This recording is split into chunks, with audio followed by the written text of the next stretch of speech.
Hello. So we're going to make up and read dark children's show theories.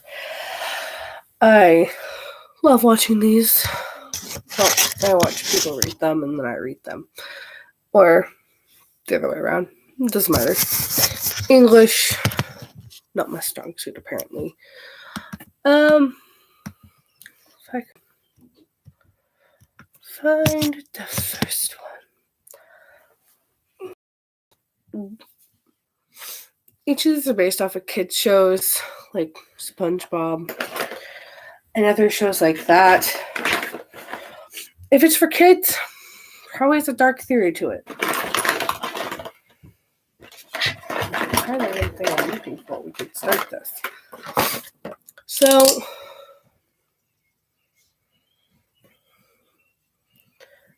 the first one is Courage the Cowardly Dog. Now, that show on its own was quite scary for kids. I remember watching this one. Like, I would watch Courage the Cowardly Dog all the time.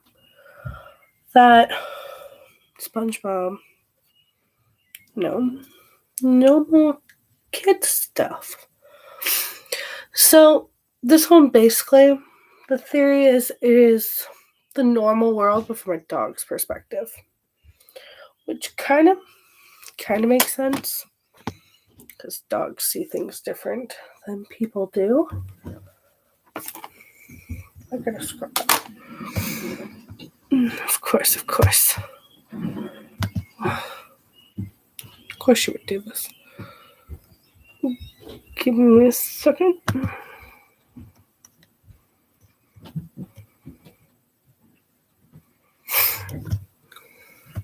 So the theory is that Courage is a normal dog that sees the world from the eyes of a dog. So all the villains that are in the story are normal people that seem scary to dogs. Like, they don't actually live in the middle of nowhere. But his owners are too old to take him outside for a walk. So all he knows is the property. Which would make sense.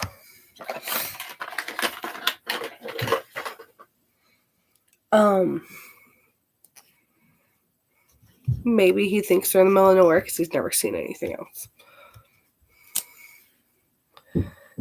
That's the theory for that one. Honestly, I wouldn't doubt it. Because if you ever watched any of the episodes, which I'm sure some of you have, they're a little out there and crazy.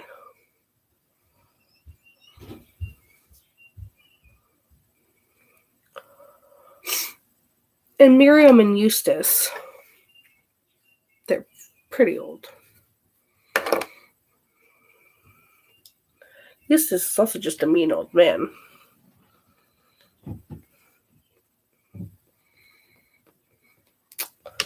The next one is the SpongeBob one. That the strange underwater world of SpongeBob is actually a result of nuclear testing. Which I have seen this theory spread around. So, theory is, other than, obviously, what I just told you,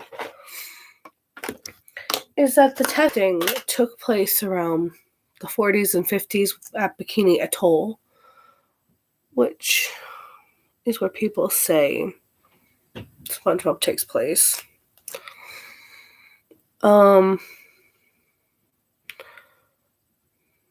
Since they live under the atoll, it's called Bikini Bottom, and where the nuclear explosions took place, all the chemicals from this turn them into talking underwater creatures. There's another theory that also has to do with SpongeBob, which is why I bring it up right now, is that they are the 7 deadly sins. Oh my gosh. Can't remember what they all are. Mr. Krabs is greed, for obvious reasons. Oh my gosh, what was...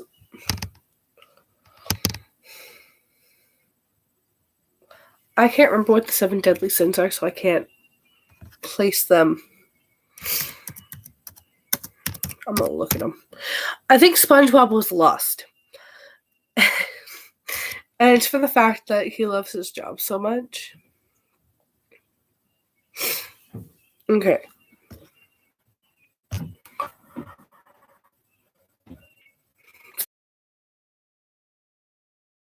Wrath is Squidward. Gluttony, I think, is Gary.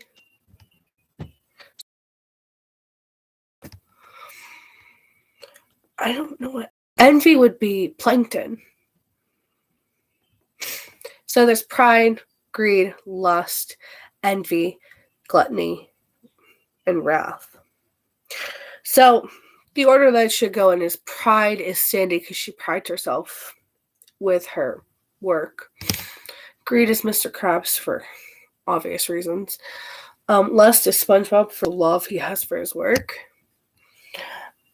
Envy is Plankton because, one, he's envious of Mr. Krabs because he's successful and this man is not.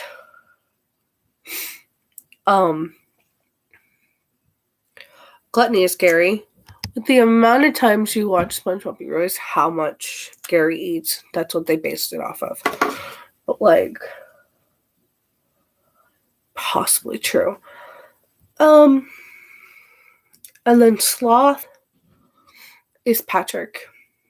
You know, we all figured that. And wrath is Squidward.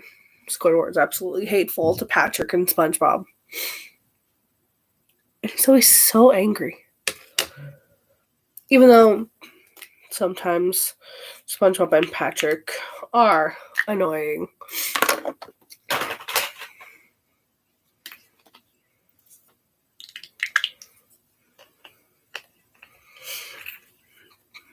Putting foundation on my hand while I do this. Doop-a-doop-a-doop-a-doop-a-doo.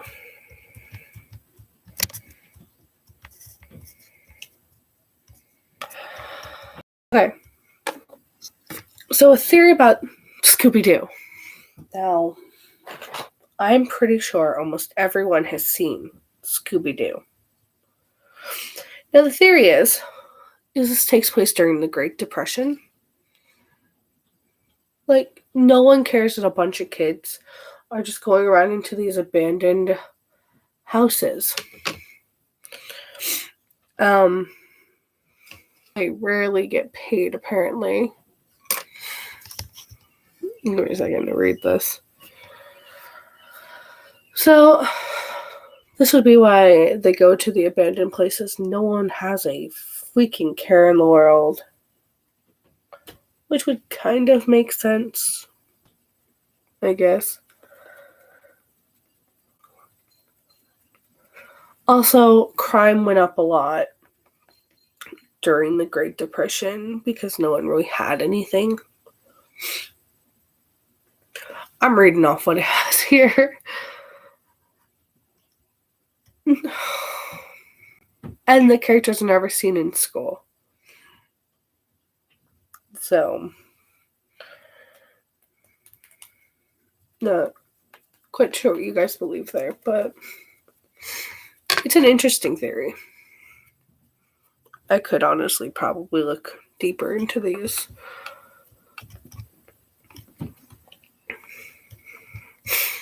Another one, and this one's about Caillou.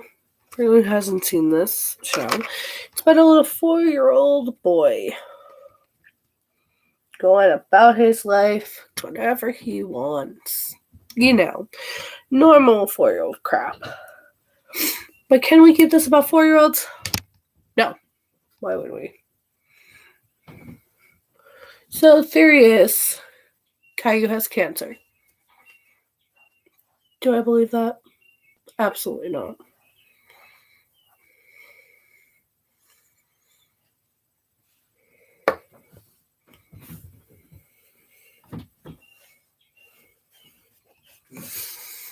I don't even understand.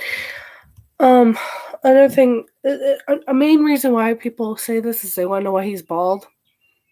Kid wants to be bald.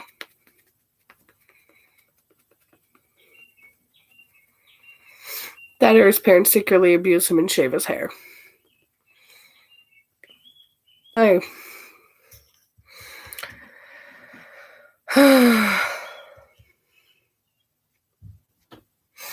Okay, so here's the theory. We're going to read the theory about him having cancer. So the theory is Caillou is a toddler with cancer, which would be the reason why there's a white border around the show, because Caillou is on his deathbed. One, that's freaking sad. And the stories are Caillou's fantasies and ideals for life, or just flashbacks.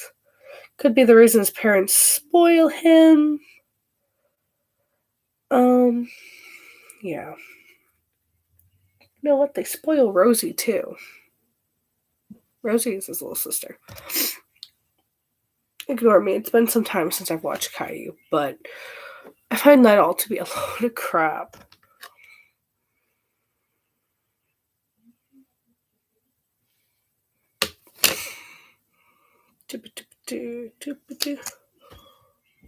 More concealer.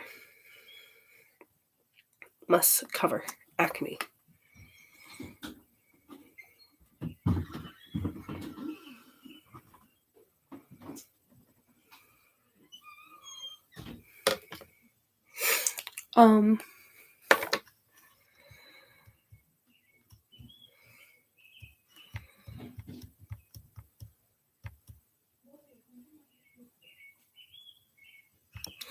I don't know what that show is, and I'm not reading it because that's gross.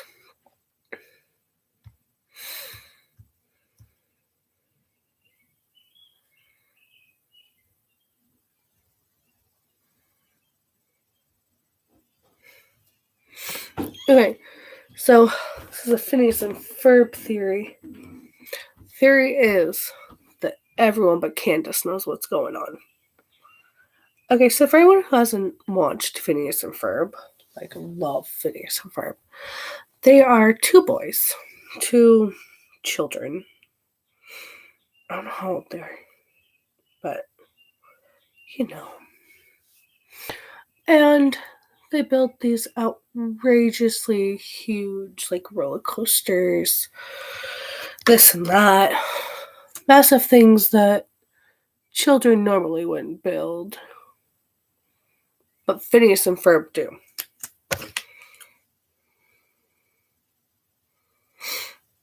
And Candace likes to try to bust her brothers by telling her mom. So the theory is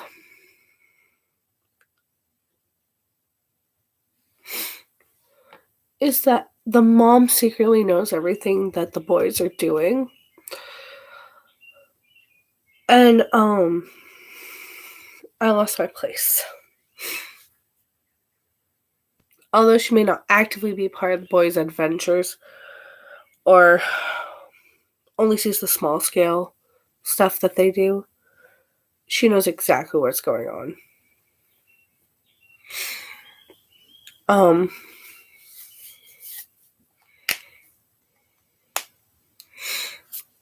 And there's parts in the show where the mother writes down all the stuff Candace does, or tells her.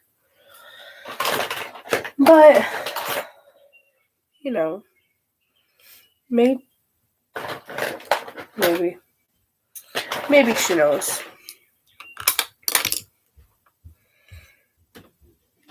She may also not know. The only time in the show that Candace bus, Phineas and Ferb, is in one episode, but it ends up being a dream. And the mother sends them to this camp. Candace realizes, oh, this house is very quiet without them. Let's go get them. Her and Jeremy get there, save them. But it ends up all being a dream within a dream because it's Perry's dream. And Perry is the platypus.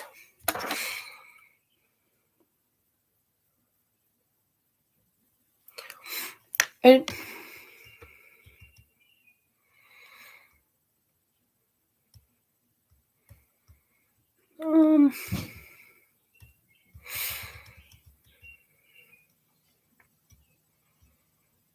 trying to find more.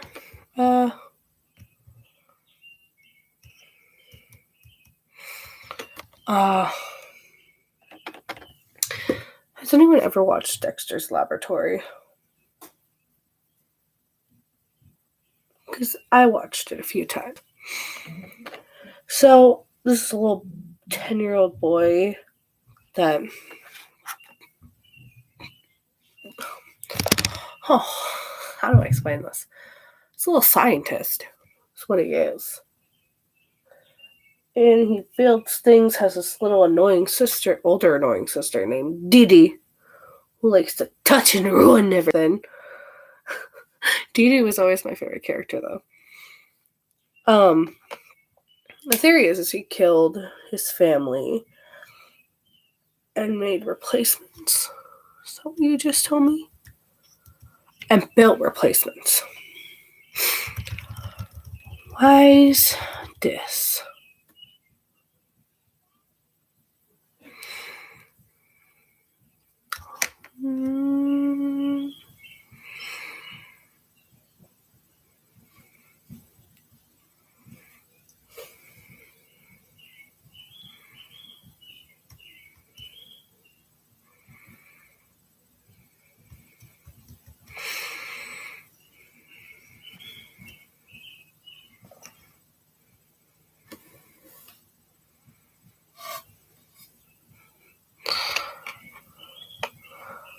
Okay, so some of Dexter's experiments exploded and killed the family.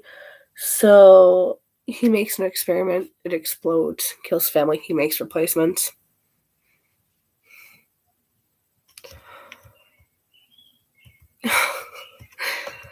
Don't make sense. Ooh, here's one that I was talking about yesterday. Ed, and Eddie are in purgatory. So this is because no one ever leaves the cul-de-sac. And each of them are dead. Like, everyone has a time where they die. Like, between, I think it's the 20s all the way up into the 2000s. That is horrible. Bronzer. Why do I persist on using it? If I use it here, makes more sense. It's shiny. I don't like that color. Let me show you a trick. A stupid one. Eyeshadow. A little darker than your skin. Stupid. Blend out highlighter. Contour.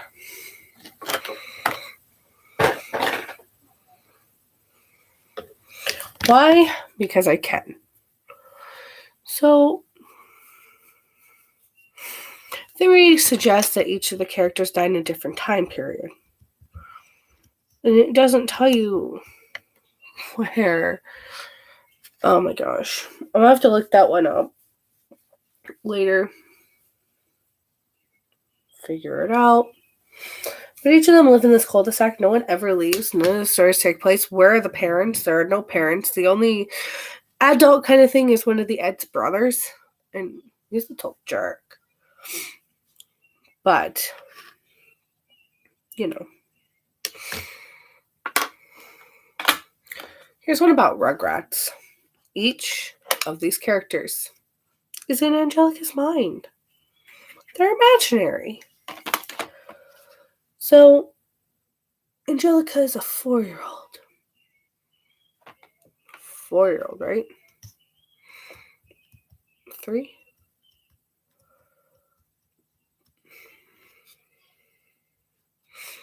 Okay. Theory is all the babies are dead. And they're just figments of Angelica's imagination. And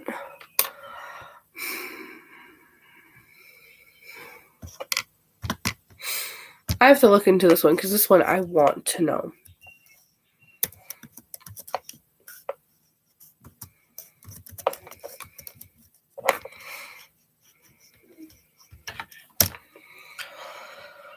I have seen this one. I've read this one. Be more specific.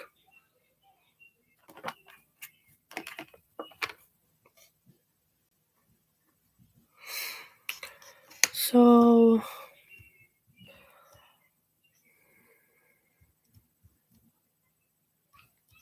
okay.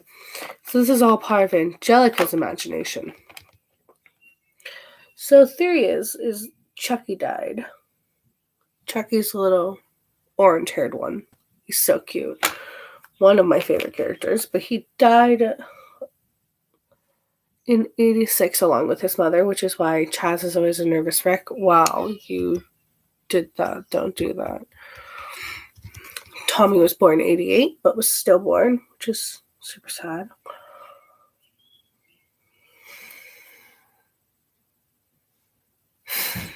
Which would be why Stewie, that's Family Guy. Why Stu, Tommy's father, is constantly making baby toys for the son he didn't have. And then they end up having Dill. The DeVilles had an abortion in the 90s. And Angelica didn't know what the gender of the babies were. So,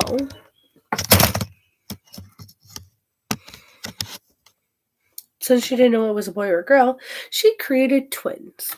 And Phil and Lil.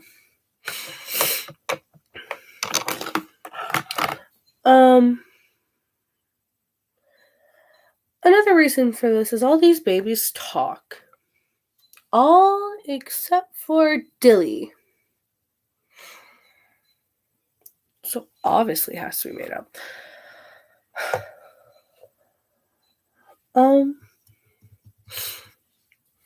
And in the show All Grown Up, which is the spin-off when they're older, for anyone who hasn't seen it, I won't really spoil any of it. But leg is numb. I sat on my leg.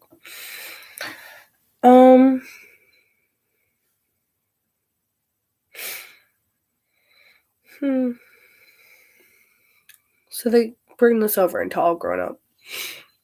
And as a teenager, Angelica gets addicted to various narcotics, or drugs, if you will. Ow. Eyeball. So, also, she has schizophrenia, which brings her back to her childhood and her creations, which she's over-obsessed with, and blah, blah, blah. She creates the kids all grown up. She's all constantly taking acid, has horrible judgment, and it's said that Angelica's mom died of an overdose in 82, just after Angelica was born. My nose is stuffed.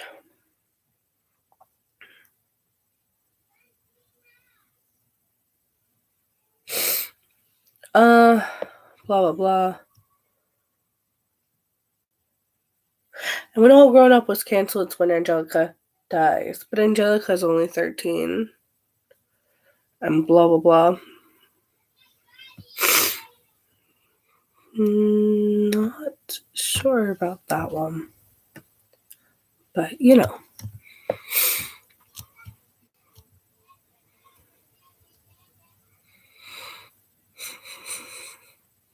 Has anyone ever seen Teletubbies? I'll give you guys a second. Because I'm pretty sure we've almost all have had to have the unpleasurable time where we've had to watch Teletubbies. So, this theory is that Teletubbies are a present-day future where humans are nearly extinct and only artificial intelligence preserves their culture. Hence the creepy giant Teletubbies. So Teletubbies are part of a zoo and sanction run to preserve what's left of humanity and help the robots who are replacing humanity and remember to serve their creators.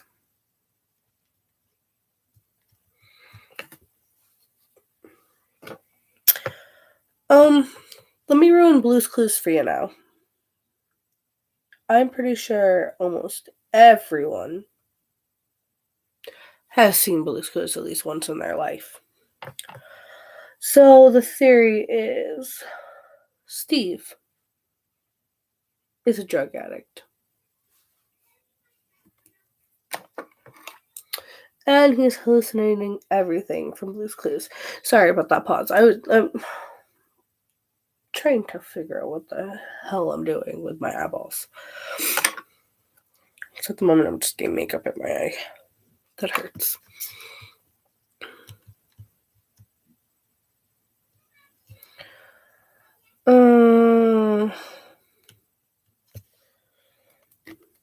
The theory tries to go on and say that Steve is at a crack house and the kid you hear is like his nephew or whatever.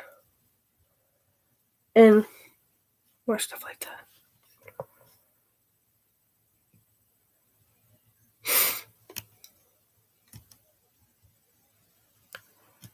Oh, I need more. I just read through that page.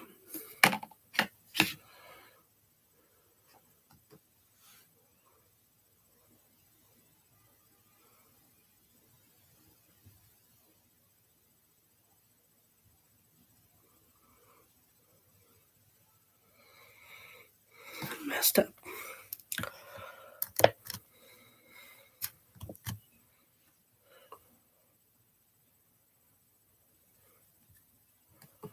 While that loads, I'm somebody trying to get a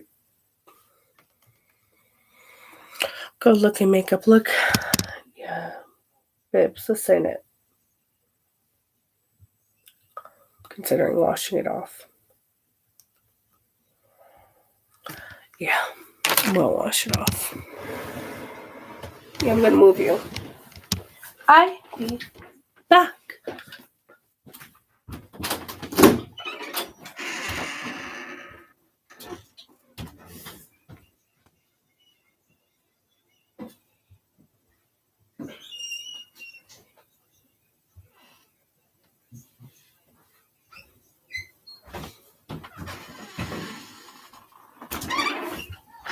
I'm not really good at makeup. I pretend to be.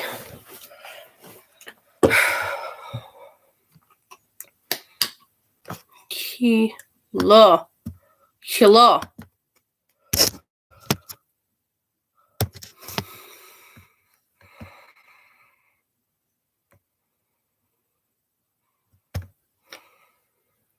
Okay.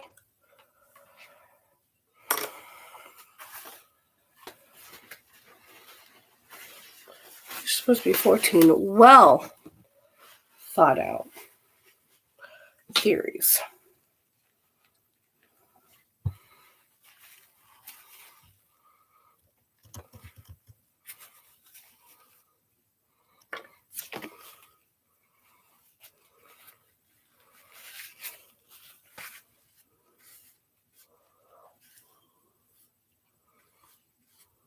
We'll figure out if these are well thought out or not.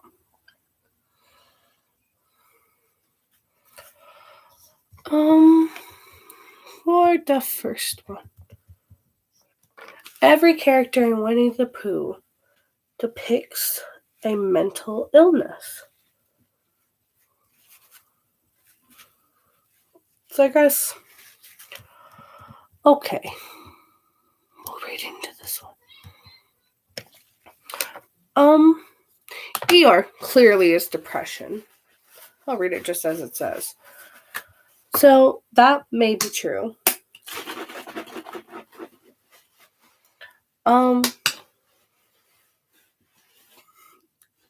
Piglet has anxiety. Little man.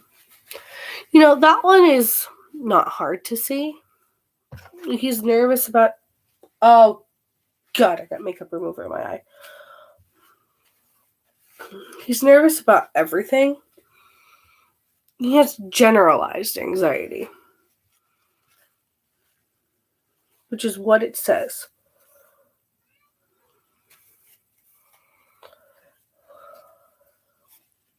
Honestly, anxiety affects everyone a little differently. So, some people may not be able to relate with Piglet, which is fine. Tell you what, I have anxiety and I don't act like Piglet does.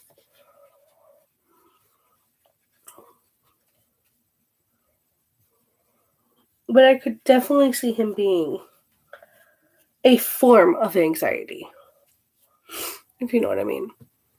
Okay, we're going to take this off because I don't like the way that primer feels on my damn face. Tigger has ADHD, which for anyone who doesn't know is attention deficient hyperactive disorder. Which would make sense. All over the place. But then again, some people are just all over the place. And they can't sit still. I am always all over the place and can't sit still. But I don't have ADHD.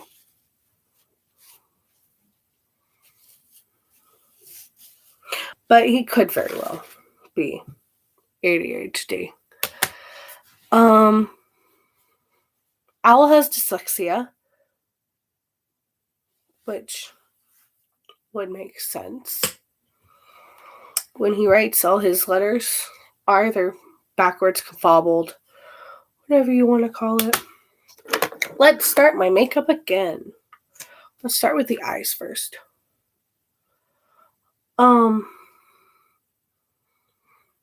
Rabbit has OCD.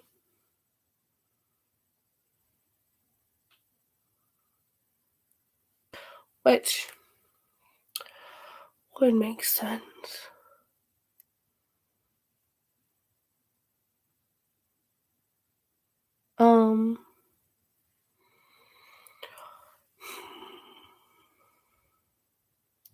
And Pooh has substance abuse problems. Okay. Because he has an unhealthy obsession with honey. He's a Pooh Bear.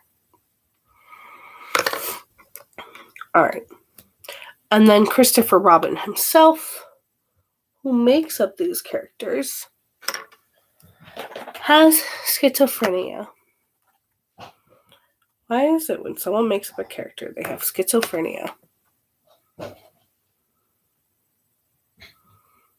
Is there something else we can give people? Overactive imaginations? Compulsive liars? Anyway, not the point. That light's coming off my mirror. Piglet's constantly worrying.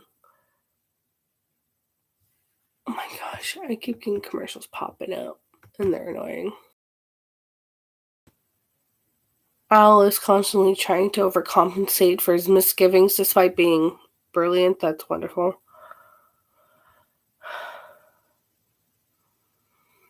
Eeyore is Eeyore.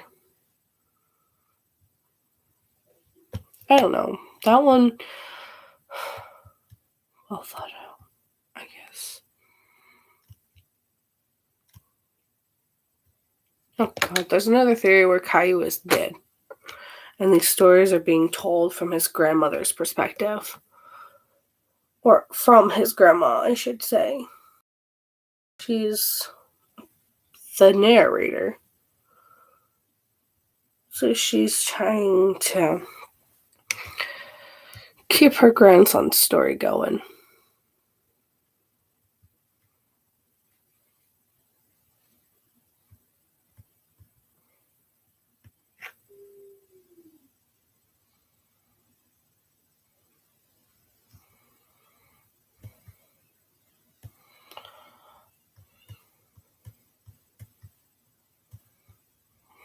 I'm trying to find another one.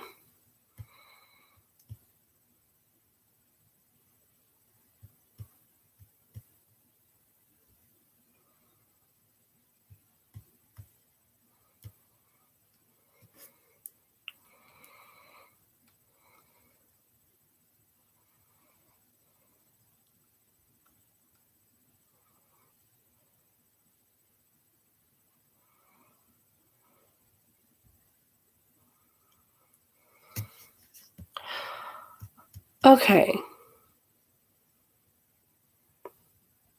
So, the Backyardigans. Love the Backyardigans. But this theory is they created an imaginary friend that's trapped in their minds. So, we all know how each of these characters are an animal of some kind. Like, Tyrone is a moose.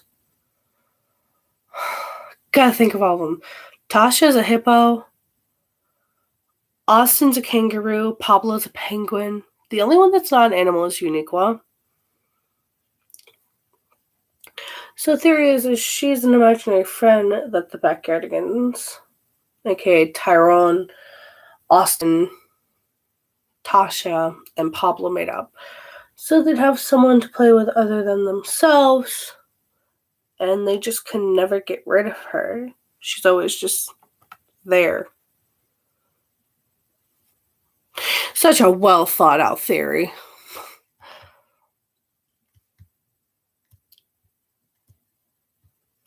Here's what I was talking about. Each SpongeBob character is part of the deadly sin. So Mr. Krabs is greed.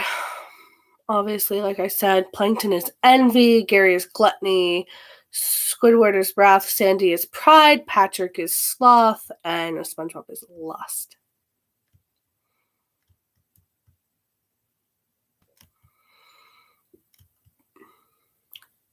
You really don't have many, do you?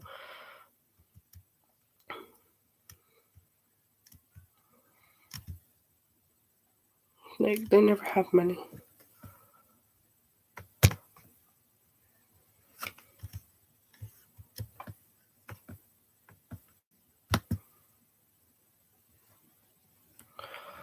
Okay, so these are 13 mind-blowing fan theories about 90s cartoons. Let's see, I've watched a lot of 90s cartoons.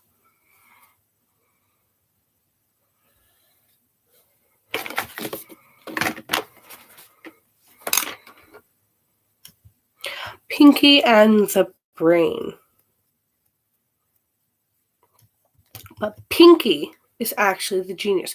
Now, I've watched all of Pinky and the Brain. Love that show. Pinky's obviously my favorite character. So why? Let's figure it out. So in the theme song, there's these lyrics and specifics that we're looking at where, got a commercial, where, where one is a genius and the other's insane. However, they never tell you which one in specific they're talking about. So fans theorize and argue that the fact that Pinky's name comes first is the reason he is the smart one. Also, if you watch the show, the brain, they're trying to say he's insane. But, no, I'm not defending the but, nothing. In the show, the brain does a lot of stupid crap. And he never gets anything right, at the very least. And who does? Who saves the day at the end of each of these episodes? Pinky. So they're trying to say that he acts dumb to appease the brain, so the brain thinks he's the genius.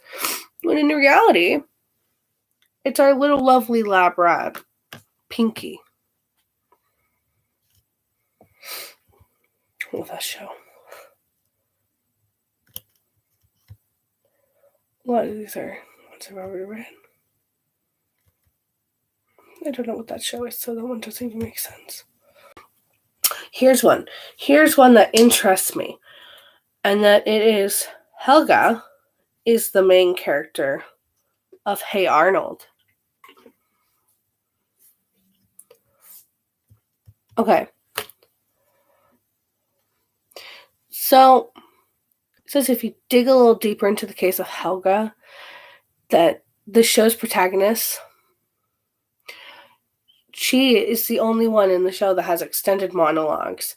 And she's basically the only other character that ever is shown to have eternal struggles. Therefore, people think that Helga is the main character. You get a lot more backstory about her than you do any other character. Like, her mom is an addict. She always has a smoothie in her hand. So, like, she's a drinking problem, if you will. And, her father's just neglectful. Can't open this damn thing. Open! Her father just likes to neglect her. They do play favorites with her sister, Olga. Is that her name? I don't even know. I think it's Olga. Correct me if I'm wrong. I really don't care. But she's never really seen. She has this crush on Arnold. Doesn't want to tell him. So she bullies him. So it's like one giant love story. Wonderful. It is a pretty interesting theory, though. They don't give much backstory into it. I bet you some of these would be a lot more interesting if they had a little more detail. Or if this webpage showed any more detail.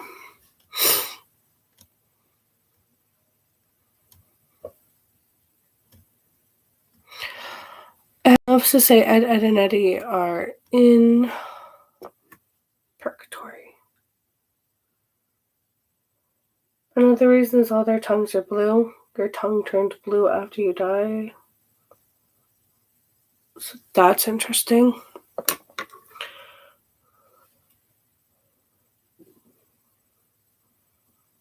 Sorry, I am finishing of this look.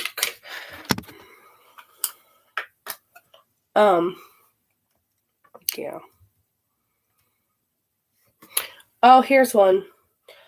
Have any of you ever seen Samurai Jack? And then have any of you seen the Powerpuff Girls? Now, if anything, I am sure a lot of people that watch me have seen the Powerpuff Girls. Freaking love the Powerpuff Girls. So, the reason I mention these two in the same field, not because they're both on Cartoon Network, but Professor Utonium is Samurai Jack. Because everything looks almost the same and identical. Like everything in Samurai Jack you can find in the Powerpuff Girls. I want to know what everyone's favorite character from Powerpuff Girls was. Mine is him. Like, I just love that character. That or Bubbles. Bubbles was my favorite character, but I loved him because he was funny. We're gonna redo the rest of my makeup without primer. I don't care what anyone says about primer. For me, it's absolutely useless.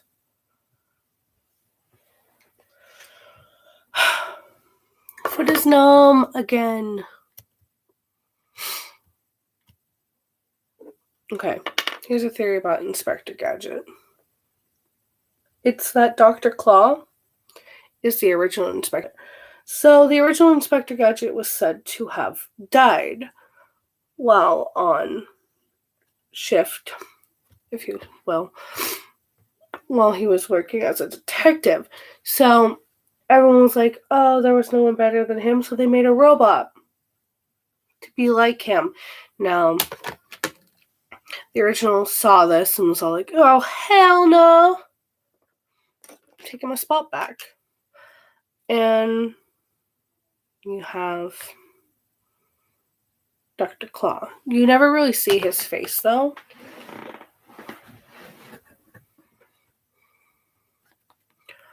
I gotta...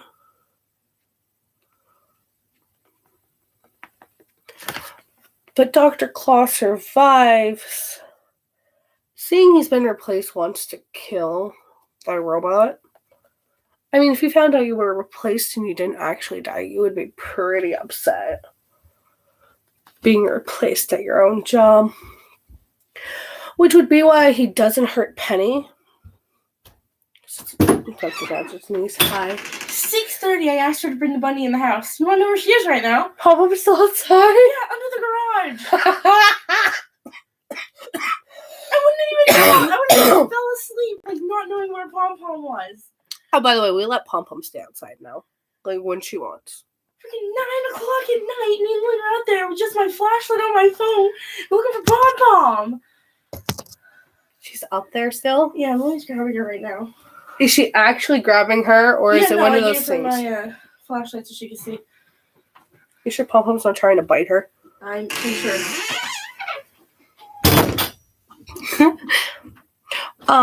Which is why he doesn't hurt Penny. Penny is his niece, after all. Doesn't want to hurt her, just Inspector Gadget, which is why he gives up if he has any chance of putting her in danger. Sometimes he takes her, I guess, so that he can get the robot version to come to the hideout, whatever.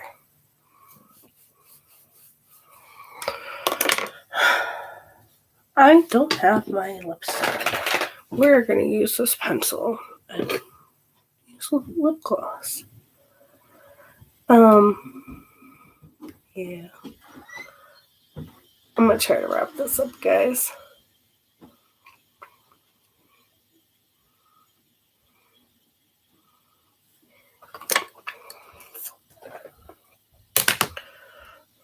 I also got two lashes. Headliner.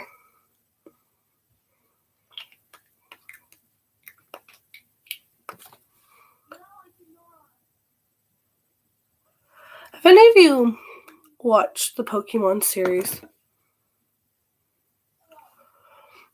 Because there's this theory that Ash is stuck in a coma, which is why there's no repercussions for anything he does. And I've seen that one multiple times while scrolling through. Let's do lashes. I've been learning how to do lashes, guys. I'm slowly getting better. I have a process. Because I find it easy. You're put lash glue on the eye lid. And on the lash. So it sticks easier.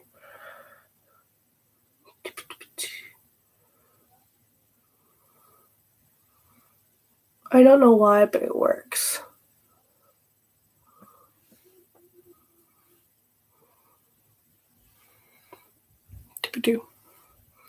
Lash, no lash. There's a massive difference.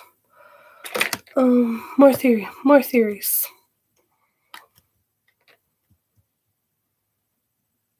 Obviously.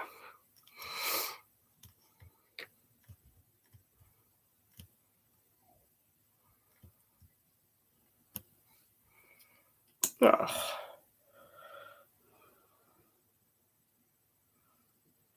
No more. So we're just gonna do this.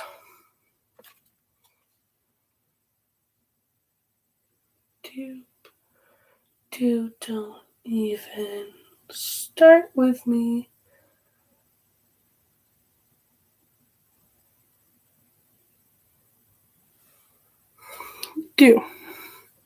So am I done.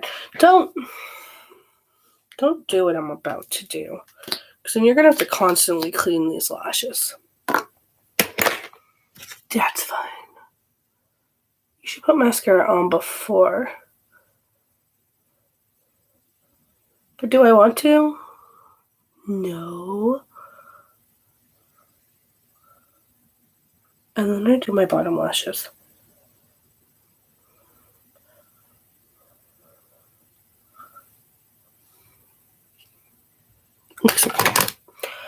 Liner. This stuff is a pain to get off. This liquid eyeliner. It's by Ani. It's a Dollar Tree brand. But it is a pain.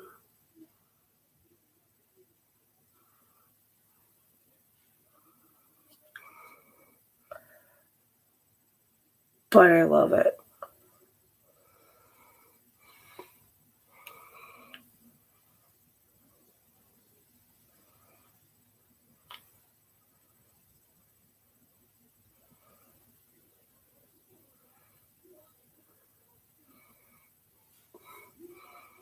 Don't get it in your eyeball like I did.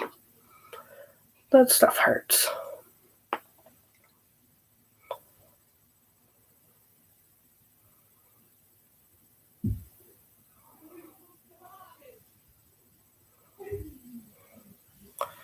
I messed up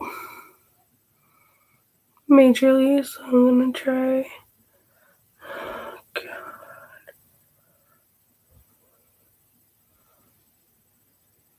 Don't blink.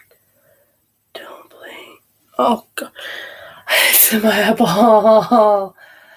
I'm gonna ruin it. And as you can see, my eyes are red and puffy. That's freaking great. Oh, there it goes. That's wonderful. The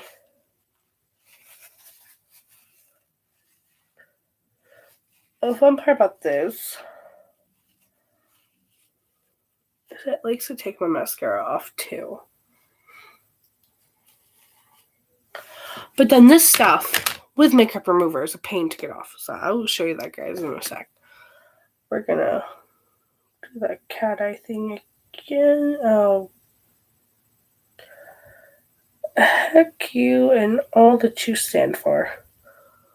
No, I messed up that time. It was a lot cooler the first time. I'm gonna let this dry for a second. I don't have a fan in here anymore. Like, I have a fan. I'm talking about handheld fan. I have this lid. This lid is gonna work because we're gonna dry it. And then I'm gonna show you what a pain it is to take off. Should I have done all this? No. But did I? Yeah. Am I going to regret it? Abso-heckin-lutely.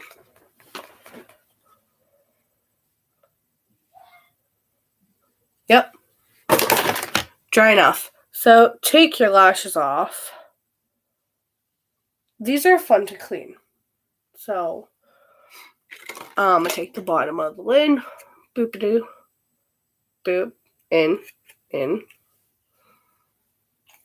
The makeup buff remover. And that is going to get the mascara and the gunky glue off of it. Let those sit.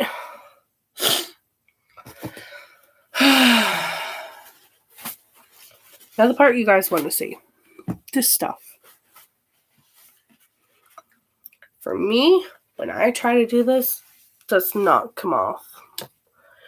And the bottle tells you to hold it there. Oh, it worked that time.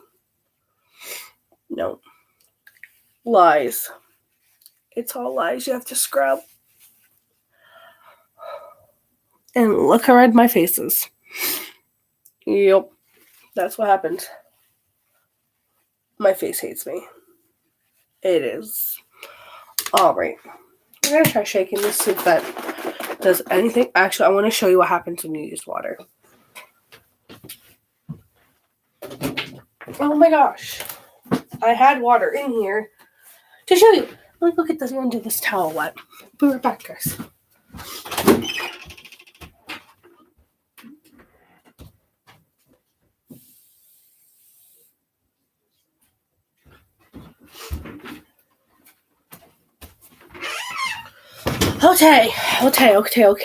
Okay. Take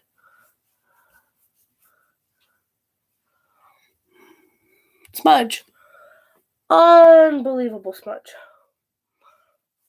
But if I go over here. That's why we have makeup remover, kids. If I can open it. Okay. Stuff is very oily.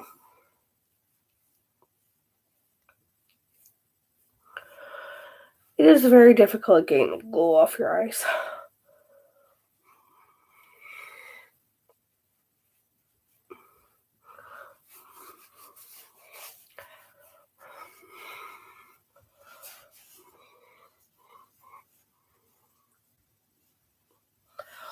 I am probably just going to go take a shower. Because this is a pain to get off. But, yeah. Now I'll see you guys in the next video. Bye.